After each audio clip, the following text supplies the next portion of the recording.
Hello friends, ಎಲ್ಲರಿಗೂ ಸರ್ಗಮ್ಸ್ ನಳಪಾಕ YouTube ಚಾನೆಲ್ಗೆ ಸ್ವಾಗತ.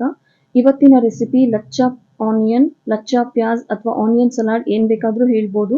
ಇದು ರೆಸ್ಟೋರೆಂಟ್ ಹಾಗೂ ಡಾಬಾಗಳಲ್ಲಿ ನಾನ್ ವೆಜ್ ರೆಸಿಪೀಸ್ಗಳಿಗೆ ಅಂದರೆ ಕಬಾಬ್, ಮಂಚೂರಿಯನ್ಸ್ ಹಾಗೂ ತಂದೂರ್ ಐಟಮ್ಸ್ಗಂತೂ ಕಂಪಲ್ಸರಿಯಾಗಿ ಇದ್ದೇ ಇರುತ್ತೆ. ಇದು ಸೈಡ್ಸ್ ಆಗಿ ಕೂಡ ನಾವು ತಿನ್ಬೋದು ನೆಂಚ್ಕೊಂಡು.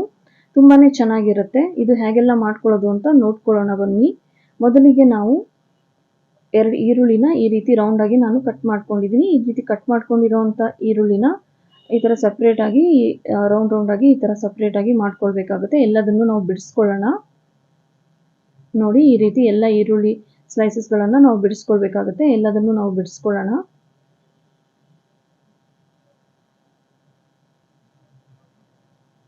ನೋಡಿದ್ರಲ್ಲ, ಒಂದೊಂದಾಗಿ ಎಲ್ಲದನ್ನು ನಾವು ಈ ರೀತಿ ಬಿಡಿಸ್ಕೊಳ್ಳೋಣ. ಬಿಡಿಸ್ಕೊಂಡಿದ ನಂತರ ಐಸ್ ವಾಟರ್ ಅಂದರೆ ಕೋಲ್ಡ್ ವಾಟರ್ಗೆ ಇದು ಒಂದು 10 ನಿಮಿಷ ನಾವು ನೆನೆಸಿಡಬೇಕಾಗುತ್ತೆ.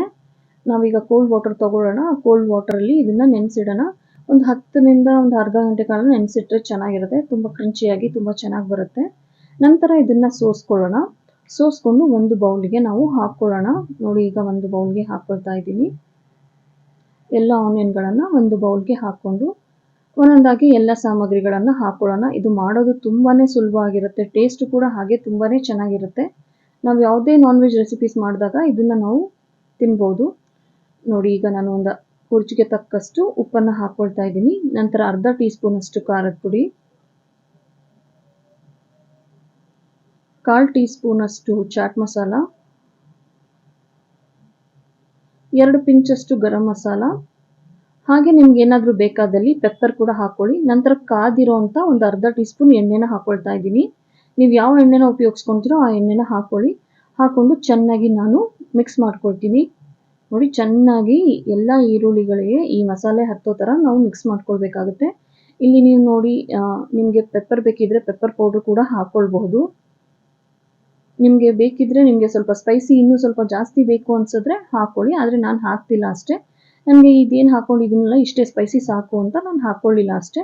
ಎಲ್ಲ ಚೆನ್ನಾಗಿ ಮಿಕ್ಸ್ ಮಾಡಿದ ನಂತರ ಈಗ ನಾನು ಸ್ವಲ್ಪ ಅಂದರೆ 1 ಟೀ ಸ್ಪೂನಷ್ಟು ಕೊತ್ತಂಬರಿ ಸೊಪ್ಪನ್ನು ಹಾಕ್ಕೊಂಡು ಅದನ್ನು ಕೂಡ ಚೆನ್ನಾಗಿ ಮಿಕ್ಸ್ ಮಾಡ್ಕೊಳ್ತೀನಿ. ನೋಡಿ, ಈ ರೀತಿ ನಾನು ಮಿಕ್ಸ್ ಮಾಡ್ಕೊಳ್ತೀನಿ. ಮಿಕ್ಸ್ ಮಾಡಿಕೊಂಡು ನಾನು ಯಾವಾಗ ನಾವು ತಿಂತೀವೋ, ಯಾವಾಗ ನಾವು ಇದನ್ನು ತಗೊಳ್ತೀವೋ ಆವಾಗ ನಾವು ನಿಂಬೆಹಣ್ಣ ಹಿಂಡ್ಕೊಳ್ಬೇಕಾಗುತ್ತೆ. ನೋಡಿದ್ರಲ್ಲ ಎಷ್ಟು ಚೆನ್ನಾಗಿದೆ, ಎಷ್ಟು ತುಂಬ ಚೆನ್ನಾಗಾಗಿದೆ ಅಂತ. ತುಂಬಾ ರುಚಿಯಲ್ಲೂ ಕೂಡ ಅದ್ಭುತವಾಗಿರುತ್ತೆ. ಮತ್ತೆ ಸಿಗೋಣ ನಾವು ಇದೇ ರೀತಿಯಾದ ಸಿಂಪಲ್ ಆಗಿ ರುಚಿಕರವಾದ ರೆಸಿಪಿಯೊಂದಿಗೆ. ಅಲ್ಲಿ ತನಕ ಟೇಕ್ ಕೇರ್, ಬಾಯ್.